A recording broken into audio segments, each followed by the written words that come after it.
Bismillahirrahmanirrahim. Assalamualaikum warahmatullahi wabarakatuh. Waalaikumsalam warahmatullahi wabarakatuh. Selamat pagi semuanya. Pagi, Bu. Bagaimana kabarnya pada pagi hari ini? Alhamdulillah sehat. Alhamdulillah, kalau sehat. Baik, sebelumnya Ibu mengucapkan banyak terima kasih kepada kalian semua untuk kehadirannya dalam partisipasi bimbingan kelompok pada pagi hari ini yang Ibu selenggarakan. Kemudian sebelum kita mengawali kegiatan bimbingan kelompok pada pagi hari ini, mari kita awali kegiatan ini dengan berdoa. Oleh karena itu, saya minta salah satu dari kalian untuk memimpin doa terlebih dahulu. Siapa yang ingin memimpin doa? Baik, silakan. Untuk mengawali kegiatan bimbingan kelompok pada hari ini, mari kita berdoa sesuai yang ada kamar masing-masing. Doa dipersilakan.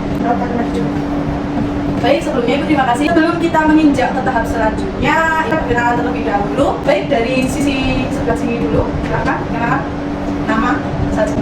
Baik, perkenalkan namaku Nazrul Miftahul Jannah, biasa dipanggilnya Pak. Halo kita. Baik, Bu, kenalkan nama saya Sandy Jabra dari Panjang Sandy. Halo, saya Sandy. Nama semua nama saya Sosiali, biasa dipanggil Pak. Halo Syifa. Halo semua, nama aku Nadia Fadila, dipanggil Nadia. Halo Nadia. Semua kenalkan aku Roman Sani, biasa dipanggil Roman. Halo Pak. Selanjutnya Ibu ingin bertanya, apakah kalian sudah tahu mengenai tujuan kalian untuk mengikuti bimbingan kelompok pada pagi hari ini? Belum. Belum. Baik, sedikit Ibu jelaskan terlebih dahulu ya. Tujuan Ibu melakukan bimbingan kelompok ini, Ibu ingin membahas suatu topik mengenai coping stress. Apakah di sini sudah ada yang tahu apa itu coping stress? Sudah pernah mendengar ya berarti? Sudah. Familiar ya berarti? Ya. Baik, nanti itu akan kita bahas lebih dalam lagi mengenai topik coping stress. Selanjutnya Ibu ingin menjelaskan proses bimbingan kelompok itu bagaimana. Proses bimbingan kelompok itu nanti ada dua peran. Saya, Ibu di sini sebagai pembimbing kelompok, dan kalian semua di sini sebagai anggota kelompok. Di mana kalian sebagai anggota kelompok nanti bebas mengemukakan pendapat, menyampaikan ide-ide, terbuka, saling menerima informasi, bertukar pengalaman, itu sangat amat diperbolehkan, namun dengan tetap menjaga kerahasiaan. Jadi, apapun yang dibahas dalam proses bimbingan kelompok pada kali ini, pada pagi hari ini, itu cukup berhenti di sini saja, tidak boleh terbawa hingga keluar ruangan ini. Dan kemudian di sini apabila ada satu anggota yang sedang menyampaikan pendapatnya, kita tidak boleh menyerah, yaitu biarkan anggota kelompok yang lain menyampaikan hingga selesai dulu apa yang dikemukakan, baru kita boleh memberikan feedback dengan baik. Apakah kalian sudah siap untuk mengikuti atau mendalami apa itu coping stress? Siap. Untuk mencairkan suasana, Ibu ingin mengetes semangat kalian terlebih dahulu. Apabila nanti Ibu bilang, mana semangatmu? Nanti kalian jawabnya, ini semangatku. Semangat, diputar semangat. Paham? Paham. Baik. Mana semangatmu? Ini semangatku. Semangat. Baik, kita langsung saja ke topik coping stress berikut ini. Strategi coping stress untuk meningkatkan kesehatan mental generasi Inasociety 5.0.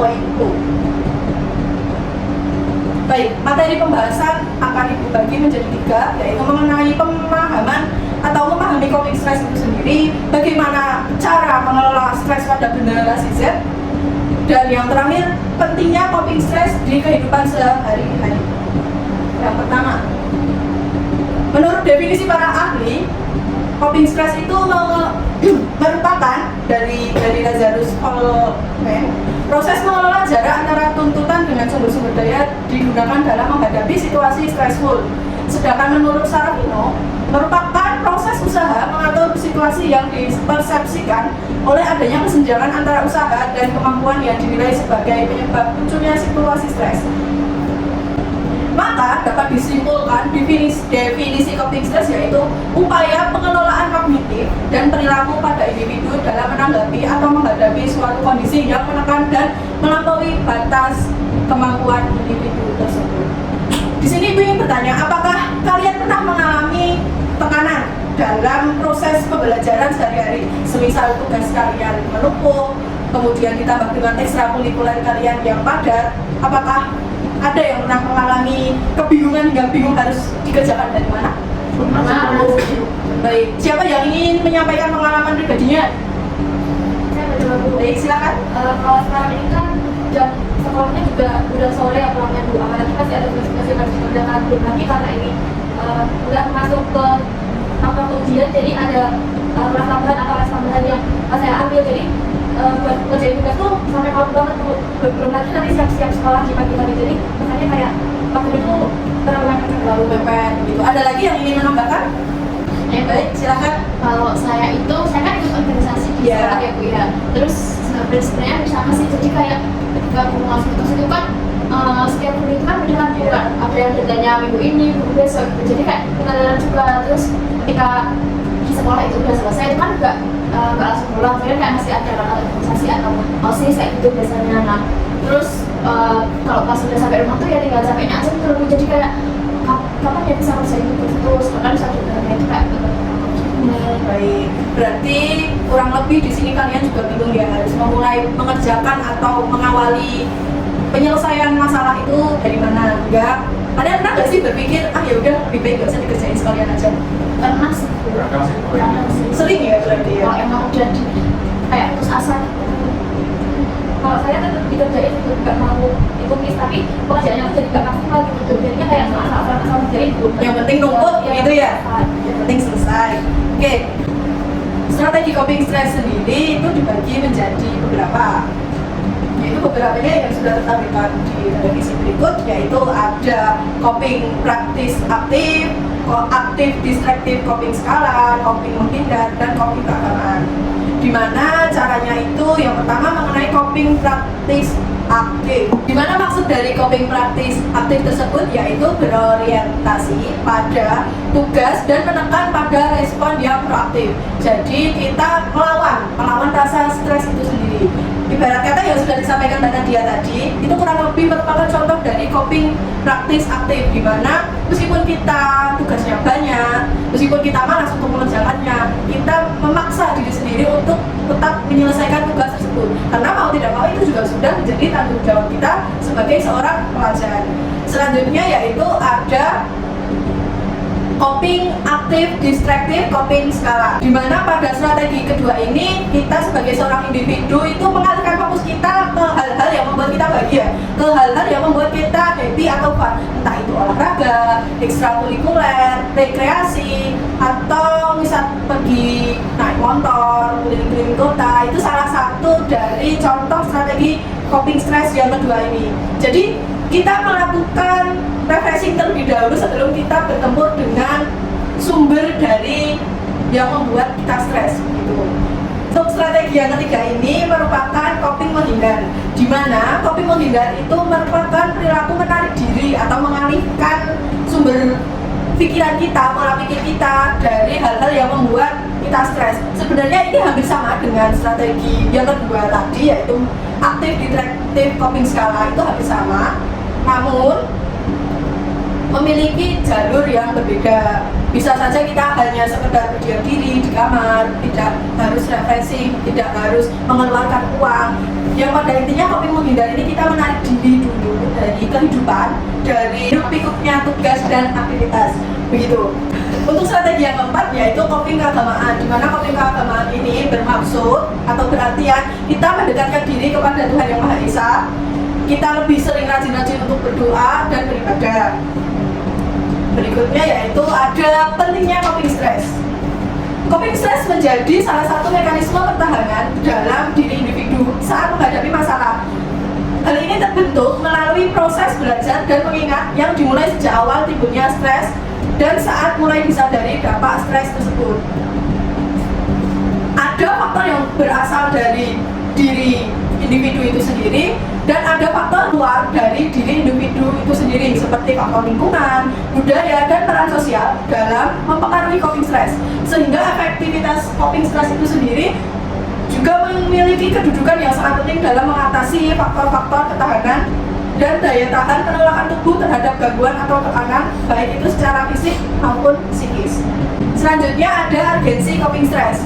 Coping stress ini sangat penting dan dibutuhkan dalam menghadapi masalah, karena jika individu memiliki kemampuan coping stress yang tepat saat menghadapi masalah, maka masalah yang akan muncul tidak akan berakibat fatal atau akan menimbulkan tindakan yang tidak wajar saat berinteraksi dengan orang lain.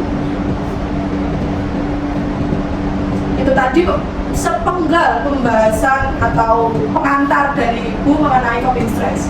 Dari sini apakah ada yang ingin menyampaikan atau berpendapat mengenai coping stress itu sendiri? Ibu persilakan. Saya boleh. Baik, silakan.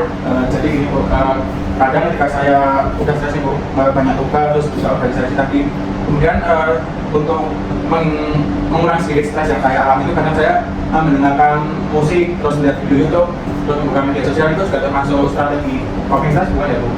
Baik, yang disampaikan Mas Andi itu tadi termasuk ke coping stress yang aktif destruktif coping skala, di mana Mas Andi itu mencari hiburan lain atau sejenak melupakan hirup pikuk banyaknya tugas dengan cara scroll TikTok, mendengarkan lagu, menonton YouTube. Itu salah satu bentuk refreshing otak yang sangat amat mudah dilakukan di era sekarang. Itu salah satu bentuk coping stress. Baik Bu, terima kasih. Ada yang ingin menambahkan lagi? Bu, saya mau tanya, Ya. kalau misalnya kita itu ikutnya yang coping menghindar itu kan kayak disebutkan sama Mas Andi tadi, kayak bisa dengan scroll TikTok, Instagram, kayak gitu. Terus kalau kita udah nggak terlanjur kayak Bu, terlalu lama terjun di sosial media itu, terus kita kayak sulit buat kembaliin diri kita buat kerjain apa tuh istilahnya itu gimana Bu? Baik, sebenarnya coping stress yang Mbak Lola sampaikan itu tadi juga harus dikendalikan oleh diri sendiri. Kita juga tidak boleh berlarut-larut dengan coping stress yang kita lakukan. Memang coping stress itu sangat amat penting, namun kita juga harus memiliki pengendalian diri. Oh iya, saya stres, tugas saya banyak. Bolehlah aku scroll TikTok dulu 1 atau 2 jam, itu sudah cukup. Jangan lebih dari 2 jam, karena itu nanti akan menyeting otak kita untuk semakin bermalas-malasan. Coping stress itu harus memiliki kadar ukurannya masing-masing. Coping stress itu baik dan sangat amat penting jika diimbangi dengan kontrol diri atau pengendalian diri dengan baik. Jadi kita boleh kok tetap bermain sosial media, tapi kita harus tetap mengontrol diri kita. Nah, sama-sama. Apakah ada yang ingin menanggapi lagi? Saya Bu, kan di era tinggi saat ini ya, maraknya sosial media kan. Itu kalau sosial media mah bisnis itu gimana ya cara kita buat coping stress dari sosial media ini? Nah, ini pasti kalian semua mengalami apa yang Mbak Syifa alami ya? Iya betul Bu. Kita inginnya refreshing dari tugas-tugas yang berjibun, tapi kok giliran buka TikTok kok malah tambah overthinking ya? Betul. Nah, menurut kalian bagaimana? Ada yang mau menanggapi perihal apa yang disampaikan Mbak Syifa? Mbak Miftah mungkin? Baik, terima kasih Bu atas kesempatannya. Saya ingin menanggapi dari pertanyaan dari Mbak Syifa. Baik, menurut saya sendiri, saya tidak begitu suka menggunakan sosial media berlama-lama ya Bu ya. Jadi saya sendiri itu kadang tidak begitu tertarik dengan masalah-masalah yang kadang membuat kita kepikiran sendiri atau kita bikin stres. Jadi kalau memang itu munculnya dari sosial media, itu saya sangat menghindari itu. Nah, itu tadi yang disampaikan oleh Mbak Miftah. Menurut Ibu, kalau seumpama kalian sudah mengalami stress double, terus mencoba coping stress dengan HP kok malah makin stress, itu baiknya kalian beraktivitas di luar rumah. Entah itu sekedar olahraga, beli jajan atau makanan yang enak. Kita buat hati kita sehappy mungkin. Kita tinggalkan ponsel itu, karena memang ponsel itu bukan sumber kebahagiaan kita, bukan sumber coping stress kita. Pasti banyak-banyak coping stress yang lainnya yang perlu kita coba. Gitu. Ibu memiliki lembar kerja yang harus kalian isi sebagai bentuk pemahaman kalian dalam bimbingan kelompok pada pagi hari ini. Ini Bu bagikan satu orang ada 2 lembar.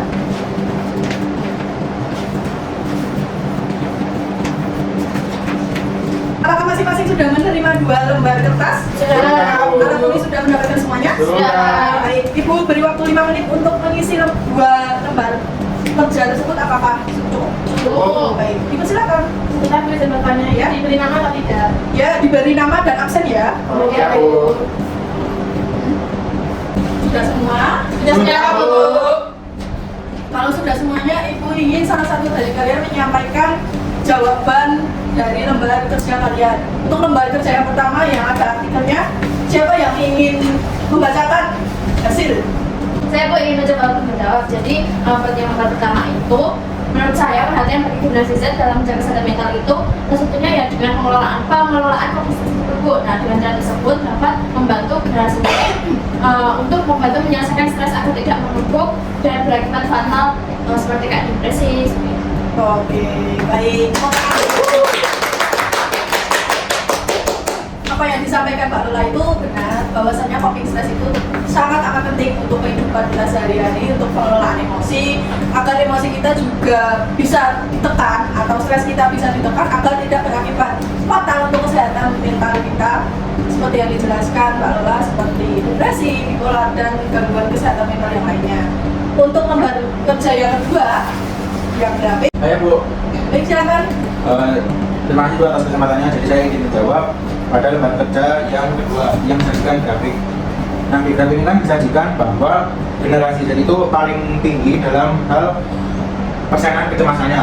Nah, di sini juga berhubungan dengan topik slide, berhubungan dengan kesehatan mental juga Bu. Nah, menurut saya coping stress itu sangat diperlukan untuk diterapkan oleh orang-orang, khususnya pada generasi Z di era Society 5.0. Karena pada saat ini generasi Z itu banyak mengalami stres, baik karena tugas maupun karena media sosial.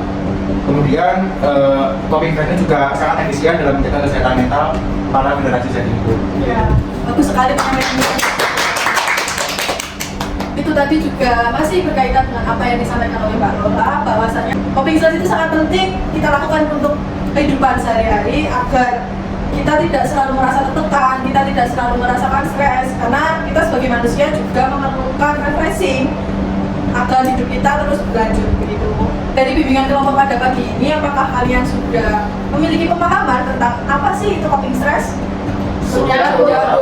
Apakah kalian sudah menemukan coping stress yang pas untuk kalian lakukan? Sudah. Jika sudah, Ibu ingin menanyakan satu persatu kira-kira coping stress apa sih yang akan kalian ambil dari Mbak Syifa terlebih dahulu? Mungkin saya akan menyesuaikan motor membeli saya gitu ya untuk coping stress saya. Baik. Kalau saya mungkin di rumah, terus melakukan aktivitas rumah. Saya juga suka masak, jadi bisa. Oke. Kalau saya itu lebih suka dengan musik, terus juga di rumah kan ada ponakan juga, jadi kayak bermain headphone juga sama orang. Kalau bisa? Kalau saya lebih suka jalan-jalan keluar rumah sih Bu. Mas Andi? Kalau aku lebih suka jajan terus main sosial media. Oke, berarti dari kalian semua yang di sini sudah paham ya apa itu makna coping stress dan sudah tahu strategi apa yang cocok buat saya gitu ya.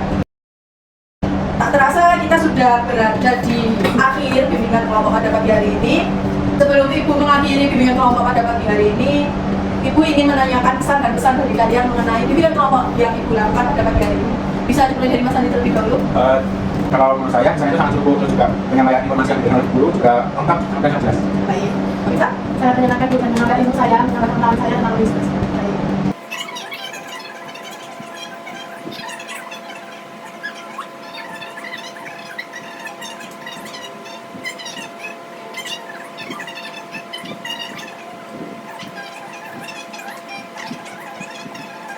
Kita berikan sebelum kita tutup bimbingan kelompok pada pagi hari ini, Ibu meminta tolong kepada kalian untuk men-scan untuk hasil evaluasi kalian dalam bimbingan kelompok pada pagi hari ini. Ibu persilakan terlebih dahulu. Bisa dikeluarkan ponselnya. Baik, sebelumnya Ibu mengucapkan banyak terima kasih sekali lagi untuk kehadiran kalian pada pagi hari ini. Sebelum kita melakukan bimbingan kelompok lagi untuk selanjutnya, apakah kalian tertarik? Untuk melihat topik nanti kita bisa diskusikan lagi ke depannya. Enaknya kita membahas tentang topik apa lagi gitu. Ibu juga terbuka dengan usulan-usulan topik yang ingin kalian bahas untuk bimbingan kelompok selanjutnya gitu ya.